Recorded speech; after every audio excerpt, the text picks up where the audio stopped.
tes merveilles. L'univers tout entier tremble devant toi, Seigneur. Les séraphins tombent à tes pieds, chantent ton nom. Alors qui suis-je pour me tenir devant toi? Les cieux racontent tes merveilles. L'univers tout entier tremble devant toi, Seigneur. Les séraphins tombent à tes pieds et chantent ton nom. Alléluia. Je vous salue dans le nom puissant et précieux de notre Seigneur Jésus-Christ. Nous sommes aujourd'hui le dimanche 10 mai 2020 et nous sommes à l'église des Assemblées de Dieu du Porvo 2 Temple Bethsaïda et nous sommes en notre culte spécial. Je voudrais avant tout propos saluer les bien-aimés frères et sœurs de l'église du Porvo 2 Temple Bethsaïda et saluer par la même occasion les bien-aimés frères et sœurs qui nous suivent de près comme de loin à ce qui est spécial. Que Dieu vous bénisse. Alors, je voudrais dire merci pour tous ceux, n'est-ce pas, qui nous appellent pour nous encourager par rapport à ce culte spécial. Vous recevez les messages qui vous font du bien.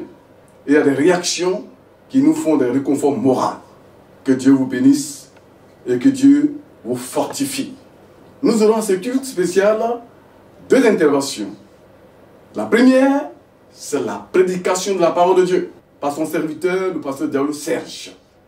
Après le message, viendra la directrice de l'école du dimanche de l'église de Porvo 2 Temple Bethsaïda pour résumer le message afin que nos enfants qui nous suivent puissent comprendre le message qu'aura apporté le pasteur Diallo.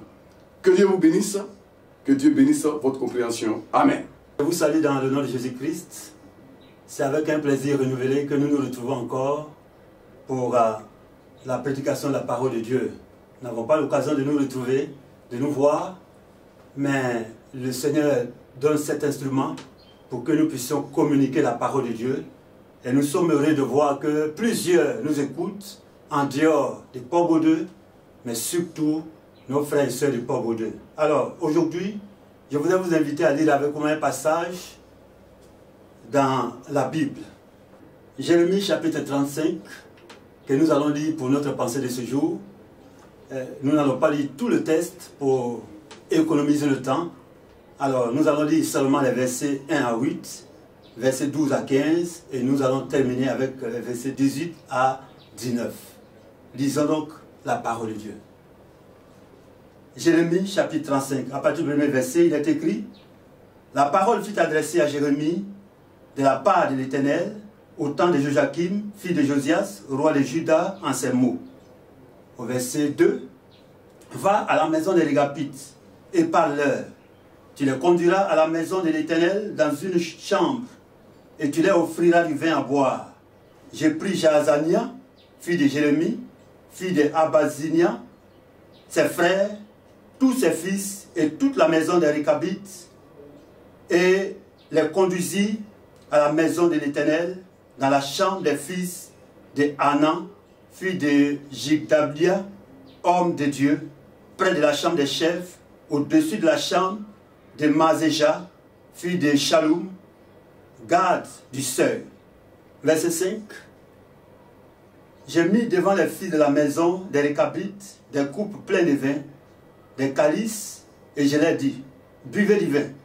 Mais ils répondirent, nous ne pouvons pas le vin, car Jonadab, fils de Récab, notre père, nous a donné cet ordre.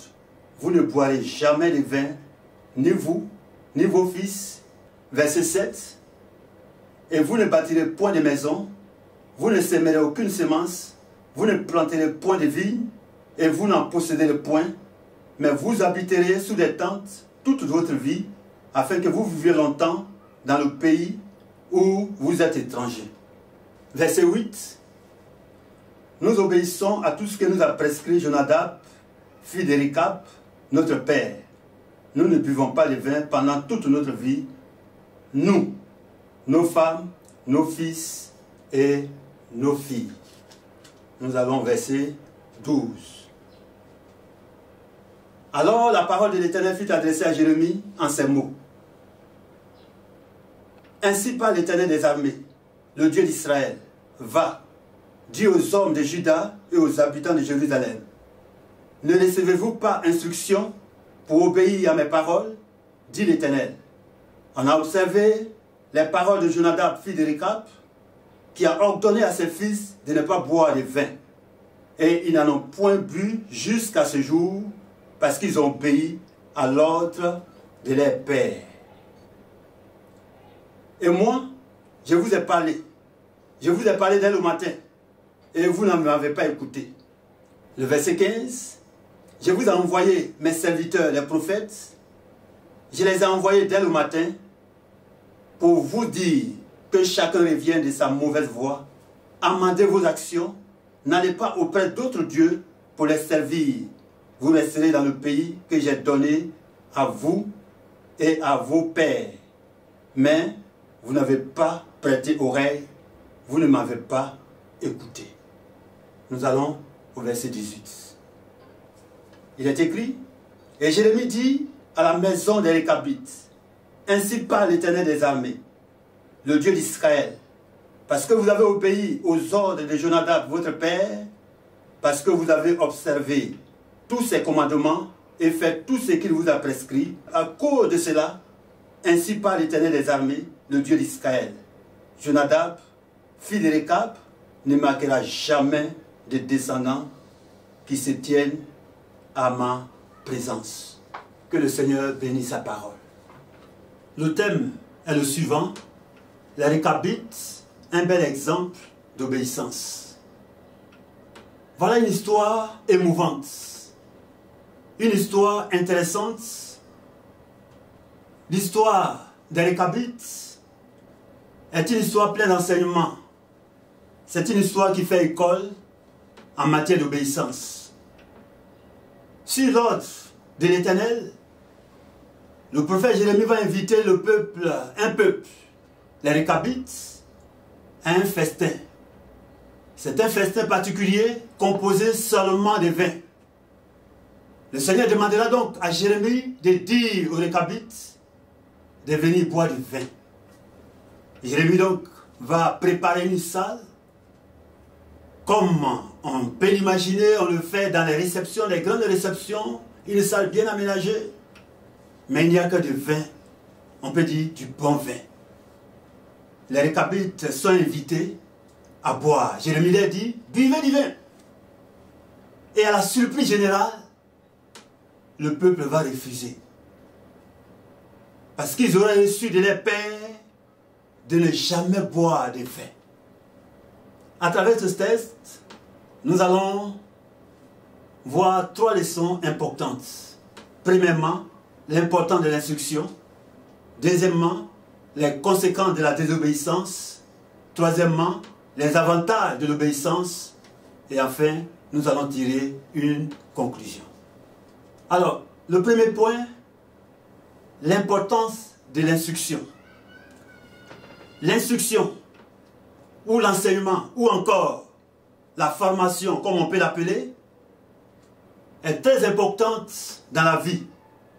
Nous le voyons avec les écoles de formation dans plusieurs domaines. On a des écoles pour savoir préparer, parler d'écoles de cuisine. On a des écoles pour faire la couture, des écoles de couture. On a des écoles pour savoir lire et écrire.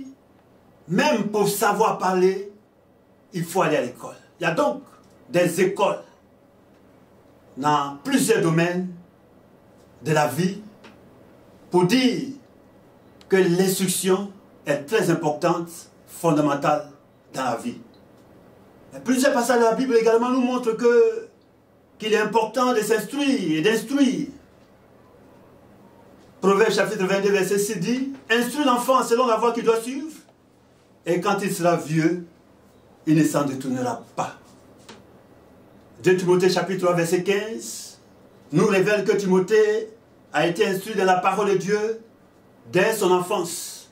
Et en lisant d'autres passages concernant Timothée, nous découvrons qu'il a reçu la parole de Dieu par ses parents. Il a été instruit dans la parole de Dieu par ses parents. Les Récabites qui nous intéressent ici, ils ont refusé de boire parce qu'ils ont reçu cet ordre, cette instruction de leurs pères, qui eux-mêmes les ont reçus depuis les parents également. Donc de génération en génération, cet enseignement est resté aux Récabites. Ils n'ont jamais bu de vin.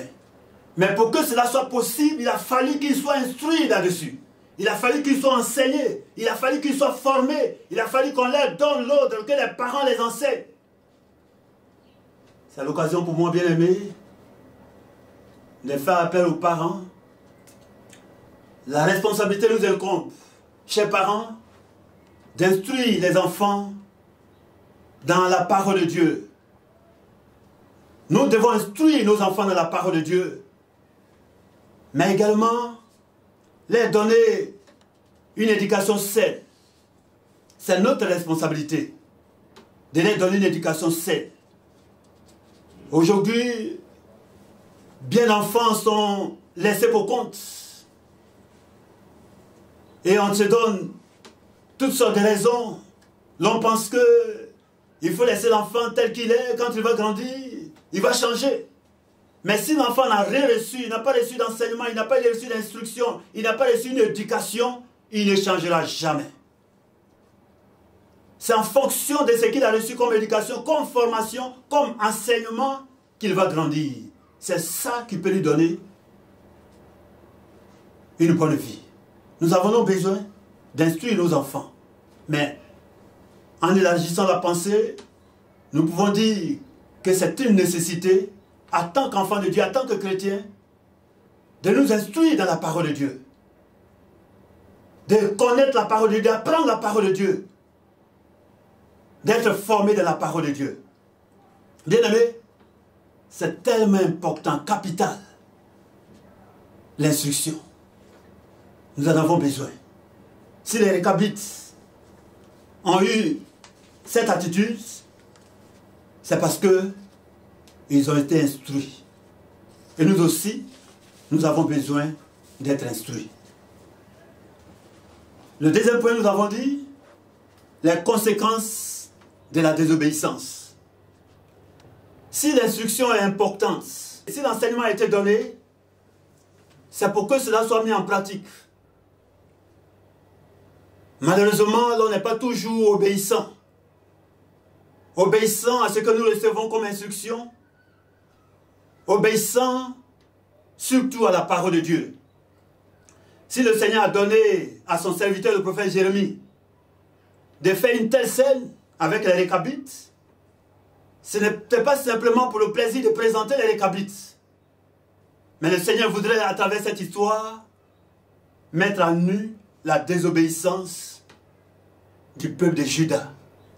Un peuple qui a reçu la parole de Dieu, mais qui n'était pas prêt à obéir à cette parole. Nous le voyons avec la réaction du Seigneur à partir du verset 14, verset 15. Le Seigneur dit, mais si des hommes ont gardé l'ordre de leurs parents depuis des générations, pourquoi vous, mes enfants, mon peuple, avec tout ce que je vous ai donné comme instruction, comme enseignement, vous ne pouvez pas obéir à ma parole?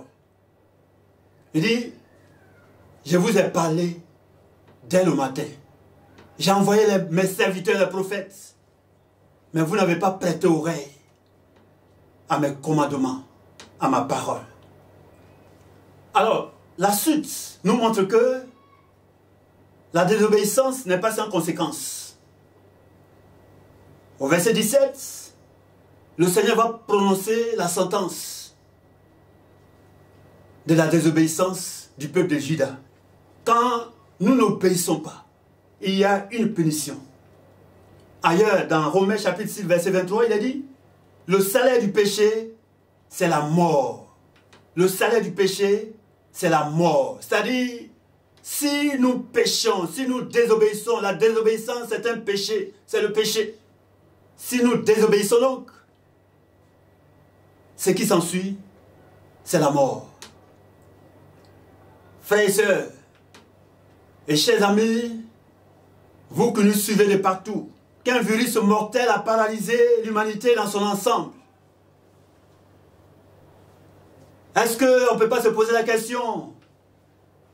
Est-ce que ce n'est pas la conséquence de la désobéissance des hommes? Est-ce que ce n'est pas le salaire de la désobéissance?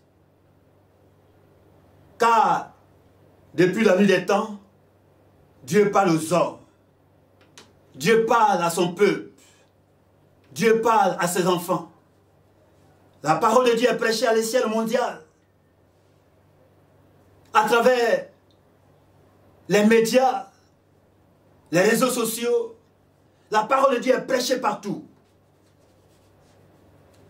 Mais malheureusement, les hommes ne prennent pas garde à la parole de Dieu. Ils n'obéissent pas à la parole de Dieu. Alors, cette pandémie qui frappe l'humanité,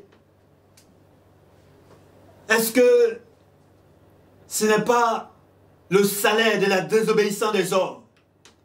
Même ceux qui se disent chrétiens, qui lisent la parole de Dieu, qui vont à l'église, qui se disent chrétiens, leur conduite laisse à désirer. Vous connaissez avec moi des témoignages des hommes de Dieu, des témoignages des chrétiens que nous connaissons ici et là, qui brandissent même la Bible. Mais leur manière de vivre en déphasage avec la parole de Dieu. La désobéissance notoire. Les gens n'ont plus peur du péché. Même quand on se dit homme de Dieu, on se dit chrétien, on n'a plus peur du péché. N'est-ce pas pour cela que Dieu a envoyé ce virus? Pour frapper le monde, pour corriger le monde, pour interpeller le monde, dirais-je. En lisant d'ailleurs la parole de Dieu, nous découvrons que le Seigneur a déjà fait ça ailleurs. Amos, le chapitre 4, le Seigneur dit à son peuple, je vous ai envoyé des fléaux. Dieu a envoyé à son peuple, à Israël, la famine, la sécheresse, n'est-ce pas, et bien d'autres fléaux que vous lisez dans ce passage. Tout cela parce qu'il voulait interpeller son peuple. Son peuple, n'est-ce pas, était dans une désobéissance notoire, avait abandonné la parole de Dieu. Israël avait abandonné la parole de Dieu et Dieu voulait les interpeller à travers, n'est-ce pas, ces fléaux qu'il envoyait. Et le verset 12, il dit, malgré cela, vous n'êtes pas revenus à moi.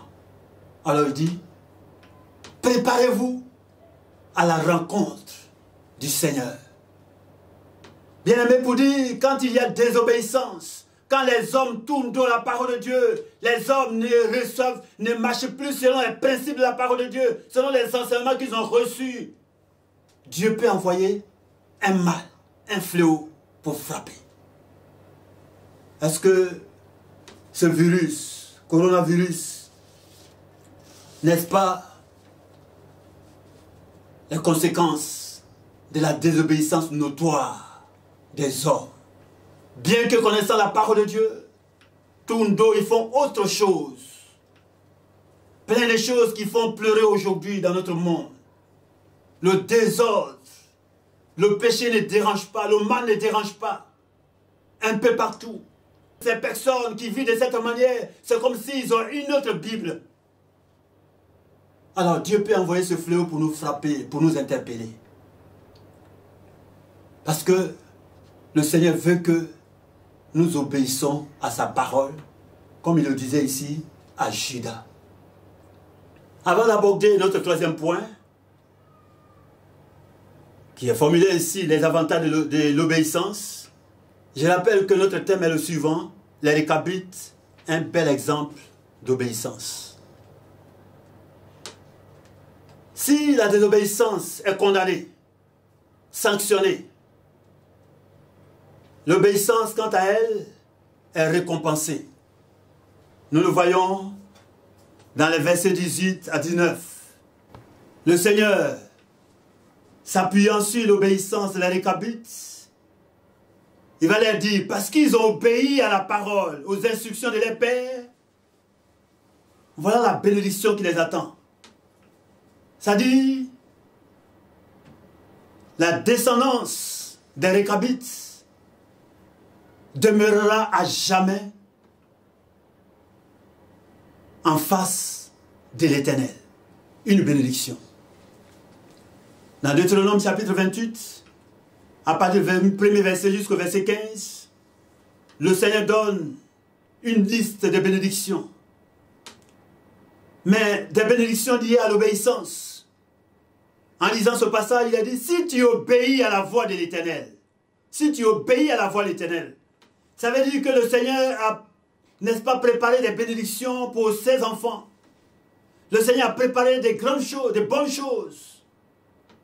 Mais pour entrer en possession de ces bénédictions, il faut obéir. Il parle de bénédictions dans le champ, bénédictions dans la ville, le bétail qui va être béni, le salaire qui va être béni. Enfin, tous ceux qui obéissent à la parole de Dieu, tout ce qu'ils touchent, tout ce qu'ils font, il va avoir bénédiction. Deutéronome, chapitre 28, à partir du premier verset jusqu'au verset 14. Une liste de bénédictions que chacun de nous aurait voulu avoir. Mais pour que nous puissions les avoir, un seul chemin, l'obéissance à la parole de Dieu. Et en parcourant toute la parole de Dieu, nous voyons que tous ceux qui ont obéi à la parole de Dieu, tous ceux qui ont marché selon les principes de la parole de Dieu, ils ont toujours été récompensés par le Seigneur. Dieu ne laisse pas ses enfants qui lui sont fidèles. Il n'abandonne pas ses enfants qui lui sont fidèles. Même si les temps sont difficiles, même s'il y a des fléaux, même s'il y a des difficultés, le Seigneur bénit toujours ceux qui obéissent à sa parole. Demandez au peuple d'Israël en Égypte. Le Seigneur a envoyé son ange pour frapper. Mais avant, il a donné des instructions à Israël qui devaient suivre pour ne pas que l'ange de l'Éternel vienne dans leur maison pour frapper. Et tous ceux qui ont fait cela, qui ont suivi les instructions du Seigneur, n'est-ce pas, dans ce passage, ils ont été épargnés parce qu'ils ont obéi aux instructions du Seigneur. Et c'est pourquoi David, ayant compris cela, voyant la mort l'approcher, il va donner ses conseils à son fils Salomon. Et le conseil qu'il va lui dire, il va lui demander de marcher selon les principes de la parole de Dieu. Il dit, c'est alors que tu réussiras. C'est alors que tu vas avoir la vie. Bien-aimé, la clé de la vie, c'est l'obéissance à la parole de Dieu. Et comme je le disais, nous connaissons la parole de Dieu. Nous disons la parole de Dieu, que nous soyons chrétiens, nous ne le savons pas. Pendant que je parle, vous qui m'écoutez, il y en a plusieurs certainement qui ont des Bibles dans leur maison. Il y en a qui en ont reçu en cadeau, il y en a qui l'ont acheté. Mais aussi, plusieurs ont déjà écouté la parole de Dieu. Ayant été invité dans une église, ou ayant écouté la parole de Dieu dans la média. La parole de Dieu, n'est-ce pas, aujourd'hui à la portée de tout le monde. Mais la difficulté, c'est l'obéissance. Nous n'obéissons pas. Et c'est pourquoi nous sommes malheureux. Quelqu'un disait, si nous sommes malheureux, si l'homme est malheureux, ce n'est pas la faute à Dieu. Dieu a déjà tout mis, Dieu a déjà tout préparé. Le désir de Dieu n'est pas de voir ses enfants, son peuple, n'est-ce pas, dans la misère, dans la souffrance. Mais il a aussi des principes. Il faut que l'homme soit obéissant. L'obéissance paie. Et c'est pourquoi, bien-aimés, je voudrais vous interpeller, je voudrais vous demander, chers bien-aimés, et vous tous qui me suivez, dans cette période difficile, si nous sommes attachés à la parole de Dieu, c'est sûr que vous allez être épargnés. Le Seigneur ne dit-il pas que 1000 tombent à ta gauche, 10 000 à ta droite, tu ne seras pas atteint. Nous avons des témoignages où des bien-aimés sont tombés dans des embuscades. Des bien-aimés sont restés, des enfants de Dieu, des chrétiens, sont tombés dans des situations difficiles où les balles frappés partout. Mais ils en ont été épargnés. Parce qu'ils ont obéi à la parole de Dieu. Parce qu'ils ont marché selon les principes de la parole de Dieu. L'obéissance paie. Aujourd'hui, nous n'avons pas l'occasion de nous retrouver dans la maison de Dieu, dans les lieux de culte. Les pasteurs sont loin. Les frères et sœurs ne sont pas là. Mais ce n'est pas une occasion pour se livrer à toutes sortes de libertinages. Parce que quand nous obéissons, ce n'est pas pour l'homme de Dieu, ce n'est pas pour un pasteur, ce n'est pas pour faire plaisir à un pasteur, ce n'est pas pour faire plaisir aux frères et sœurs, aux gens qui sont autour de nous, mais c'est pour nous-mêmes. Puisque comme nous le disions, l'obéissance paie. Alors, quel que soit le lieu où nous sommes, nous devons obéir à la parole de Dieu afin d'avoir la vie. Nous allons à la conclusion de notre pensée de ce jour. Le thème que nous avons vu, les récapites, un bel exemple d'obéissance. Et nous avons abordé les sujets suivants: l'importance de l'instruction, les conséquences de la désobéissance et les avantages de l'obéissance. Alors, pour terminer,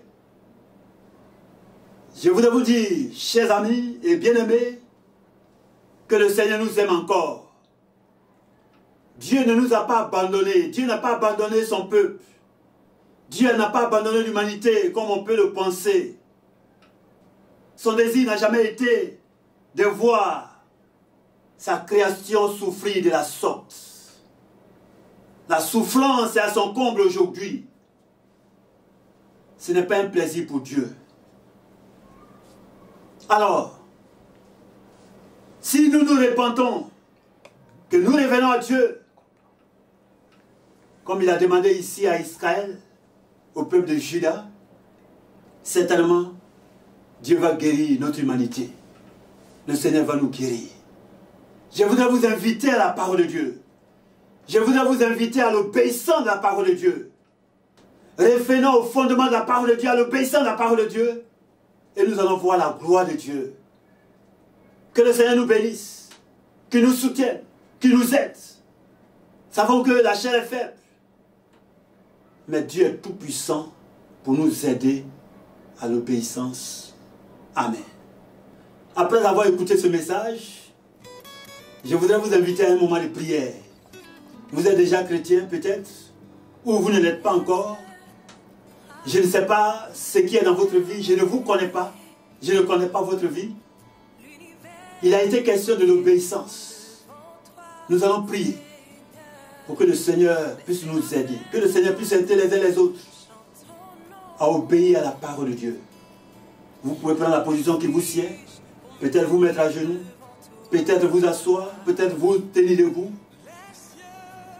Mais dans une attitude de prière, et pendant que je suis en train de prier, si vous connaissez un péché dans votre vie, quelque chose que le Seigneur vous reproche, vous pouvez le confesser. Prions le Seigneur. Nous te bénissons, notre Père, que notre Dieu, parce que tu es tout puissant. Tu es miséricordieux, Dieu d'amour, Dieu de compassion. Ton désir n'a jamais été de voir ton peuple dans la misère, tes enfants dans la souffrance. Aujourd'hui, nous voyons l'humanité dans la souffrance. Un virus mortel a paralysé l'humanité. Malgré toutes les richesses, tous les efforts des hommes, Seigneur, nous sommes dans le désarroi. Nous avons besoin de toi. Nous voulons te demander pardon parce que nous avons désobéi. Nous connaissons ta parole, mais nous n'avons pas marché selon ta parole. Nous avons fait le contraire de ce que tu nous as donné comme enseignement. Seigneur, pardonne à ton peuple. Seigneur, pardonne à tes serviteurs. Seigneur, pardonne-nous. Nous avons péché contre toi. Pardonne à tes enfants. Pardonne à tous les hommes. Pardonne à l'humanité. C'est toi qui nous as créés. Et un fils doit marcher dans les lois de son Père. Mais nous n'avons pas fait cela. Nous te demandons pardon. Pardonne-nous. Pardonne à chacun de tes enfants, tous ceux qui se tiennent là, en train de confesser les péchés, que tu pardonnes les péchés. Tous ceux qui sont en train de te demander pardon, qui se tiennent là à genoux, debout, assis, Seigneur. Pardonne nos péchés. Pardonne le péché de chacun et de chacune. Même ceux qui ne nous sont pas en train de nous écouter, mais nous voulons prier pour l'humanité dans son ensemble. Nous voulons prier pour tous les hommes. Tous les hommes ont péché. Seigneur, pardonne à ton peuple. Pardonne-nous. Et envoie ton esprit de guérison. Guéris l'humanité. C'est toi qui peux envoyer la guérison. C'est toi qui peux guérir le monde qui s'écroule. Père, nous avons besoin de toi. Et nous savons que tu es Dieu. Non seulement tu écoutes la prière, mais tu exauces. Merci pour ta grâce qui vient dans ce monde. Nous avons prié au nom de Jésus-Christ. À toi, adoration. Tu es changeable. À toi, Yahweh. Gloire à Dieu. Nous voulons dire merci au Seigneur pour son serviteur, le pasteur de Serge, qui vient d'apporter un beau message. Que le Seigneur bénisse son serviteur. Et que le Seigneur bénisse aussi la compréhension des frères et sœurs qui ont écouté ce message de près comme de loin. Et que la gloire revienne à notre Dieu. À présent, nous allons laisser toute la place à une sœur, Mme Kofi Valentine. Elle est la directrice de l'école du dimanche du Portbo de Tampé Saïda. Elle viendra pour résumer ce message à la compréhension des enfants de l'école du dimanche qui ont écouté la parole de Dieu. Nous laissons toute la place à la directrice, que le Seigneur la bénisse. Amen. Alléluia. Bonjour chers enfants, chers moniteurs, que Dieu vous bénisse. Nous bénissons le Seigneur parce qu'il permet que nous soyons au rendez-vous. Ce matin, nous avons écouté une histoire merveilleuse. Une histoire pleine de leçons. Une histoire pleine d'enseignements. Quelle est donc cette histoire? C'est l'histoire d'un petit peuple qu'on appelle les Récabites. Qu'est-ce qu'ils ont fait d'exceptionnel? Qu'est-ce qu'ils ont fait de particulier pour que leur nom figure dans la parole de Dieu? Ce peuple-là s'est illustré par un petit geste. Et c'était le thème du pasteur, les Récabites, un bel exemple d'obéissance. Qu'est-ce qu'ils ont fait les Récabites? La Bible nous dit que un jour, Dieu a demandé au prophète Jérémie d'inviter les Récabites à un festin. Et à ce festin-là, il n'y avait pas grand-chose. La seule chose qui était servie à table, c'était le vin. Les Récabites sont donc allés au festin sans savoir ce qui les attendait. Sûrement qu'ils pensaient qu'ils partaient manger de la viande, du blé, des gâteaux, ainsi de suite. Lorsqu'ils sont arrivés et qu'ils étaient à table, le prophète leur dit, buvez donc le vin. Je parie qu'ils se sont tous regardés comme ça pour dire, aïe, mais ça c'est quel genre de réception où ces boissons seulement on boit. Ils ont pensé qu'ils n'avaient pas bien compris. Et Jérémie leur dit, le repas de ce soir, c'est le vin. Alors, il y a un des Récabites qui s'est levé et il a dit, nous ne buvons pas de vin. Je suis sûr que Jérémie était étonné. Il dit, nous ne buvons pas de vin. Il dit, mais pourquoi vous ne buvez pas le vin? Il dit, parce que notre grand-père nous a dit de ne jamais boire le vin, de ne même pas planter de vigne, de ne même pas construire une maison en dur, d'être toujours sous des tentes. Donc nous là, on ne boit pas vin. Si ton repas de ce soir-là, c'est du vin seulement, nous on n'est pas dedans, on ne boit pas le vin. Voilà toute l'histoire.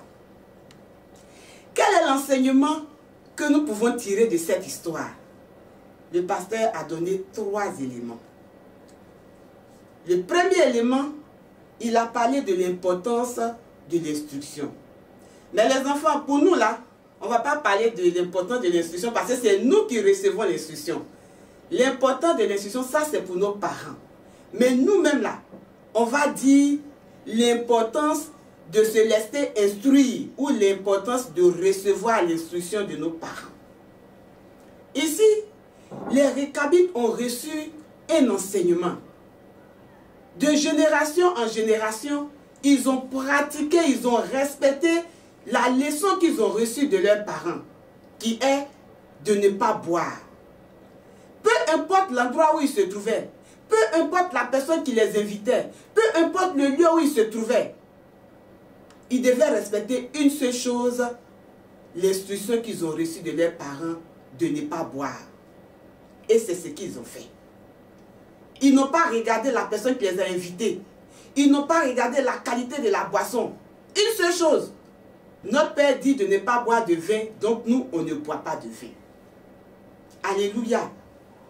Ici, les Récabites ont montré qu'ils ont écouté l'enseignement de leur Père et en plus, ils mettent en pratique l'enseignement de leur Père.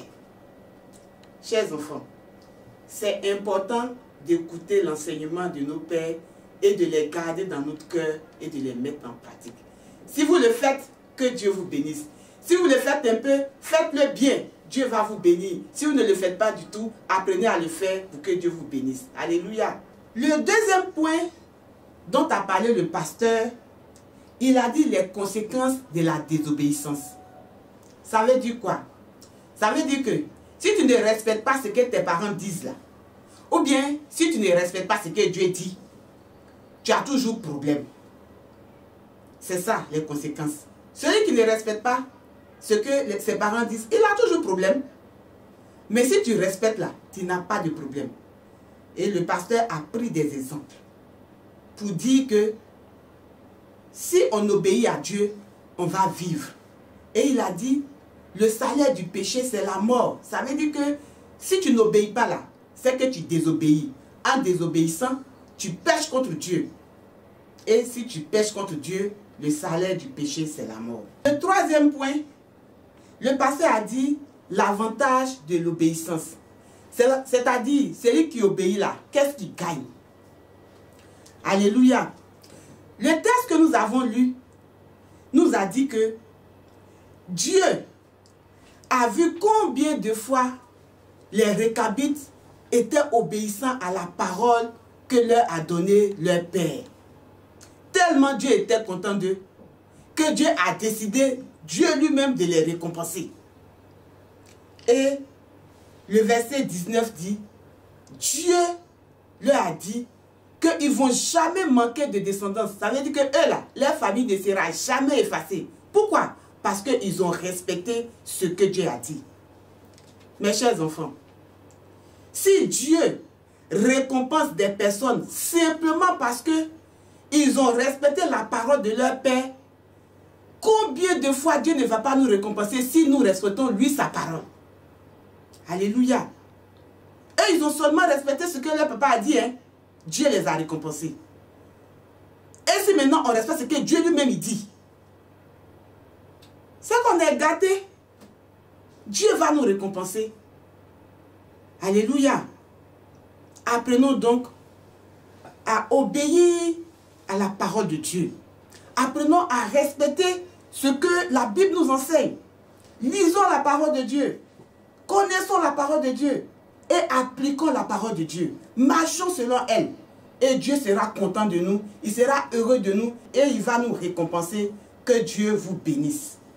Ce matin donc, nous allons retenir notre verset d'or. Et notre verset d'or se trouve dans le livre de Proverbes, chapitre 3, verset 1. Il dit, « Mon fils, n'oublie pas mon enseignement, et que ton cœur garde mes commandements. » Les enfants, on va répéter ça.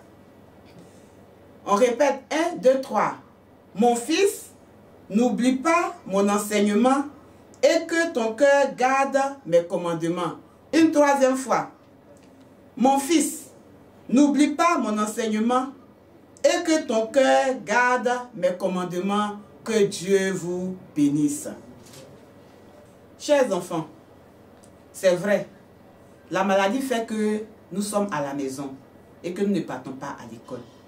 Mais n'oubliez pas que nous ne sommes pas en vacances. Il faut continuer à étudier, à travailler. Il faut respecter les consignes, les commandements que nous donnent nos parents. C'est ce que nous venons de voir. Autre chose, ceux qui sont en classe d'examen, ne vous laissez pas surprendre par les examens de fin d'année. Parce que ça va aller très vite lorsque l'école va reprendre. Il faut travailler, il faut étudier. Soyez prêts.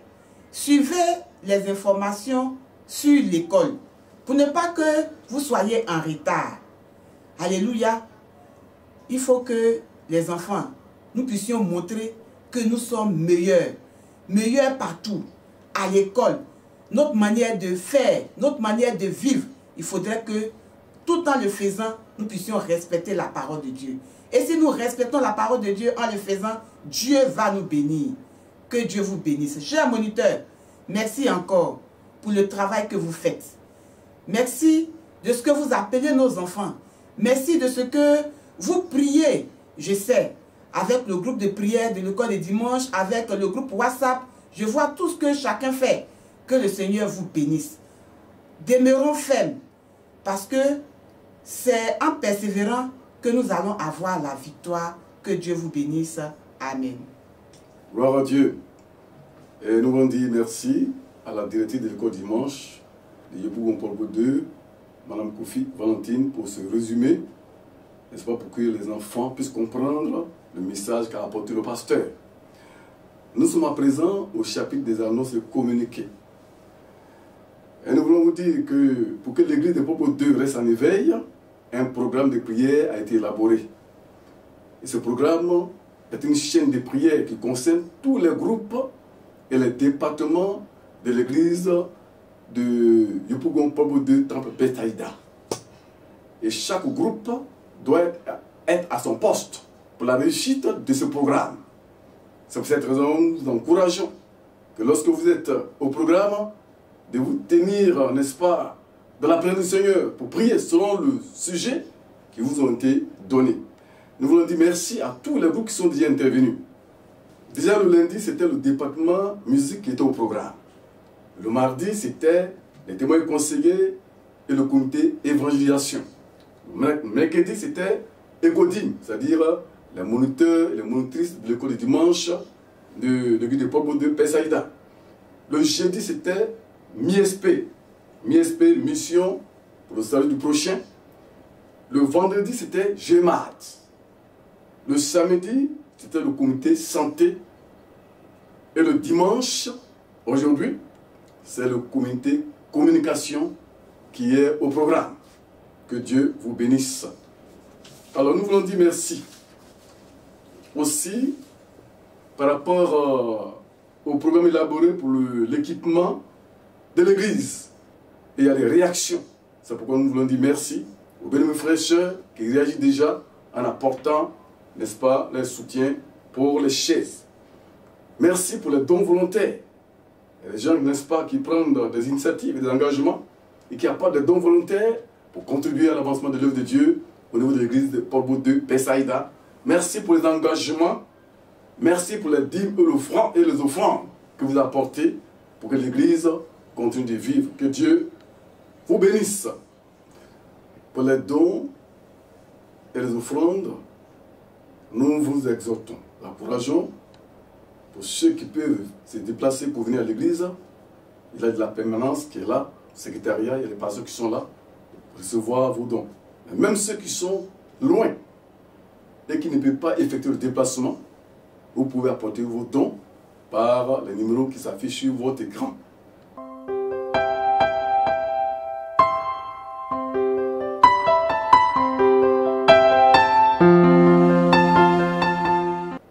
Que Dieu vous bénisse pour votre soutien matériel et financier pour l'avancement de l'œuvre de Dieu au niveau de l'église de Polbo 2 Temple Bethsaïda. En outre, frères et sœurs, le Seigneur n'est pas encore venu et les églises ne sont pas encore ouvertes.